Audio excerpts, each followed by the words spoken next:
Hello friends, welcome to my channel NM রান্নাঘর। আজ দেখাবো খুবই সহজ বিকেলের নাস্তা হিসেবে পাতাকপির পাকোড়া। এর জন্য প্রথমে পাতাকপি খুব সুন্দর করে কুচি করে নিয়েছি। তার ভিতর কুচি করা পেঁয়াজ, কুচি করা মরিচ এবং পরিমাণ মতো লবণ, একটু হলুদ গুঁড়ো, একটু জিরার গুঁড়ো এবং 1 চামচ লাল মরিচের গুঁড়া দিয়ে 1 কাপ পরিমাণ বেসন দিয়ে খুব সুন্দর করে মেখে নেব। এর ভিতর এক্সট্রা কোনো জল ইউজ করব না, কারণ পাতাকপি এমনিই মাখতে মাখতে জল বেরিয়ে আসবে। যখন আঠালো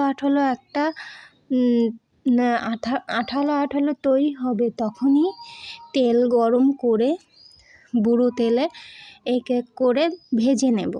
প্রথমে এপিঠ ভাজা হয়ে গেলে ওই পিঠ উল্টে দেব।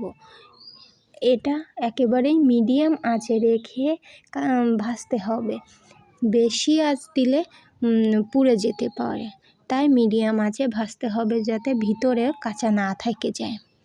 এভাবে একে একে আমি ভাজা হয়ে গেলে নামিয়ে নেওয়ার পরে আর এটাই হচ্ছে ফাইনাল লুক। ভালো লাগলে অবশ্যই আপনারা করে দেখতে পারেন। আর এতক্ষণ যারা আমার পাশে ছিলেন সবাইকে ধন্যবাদ।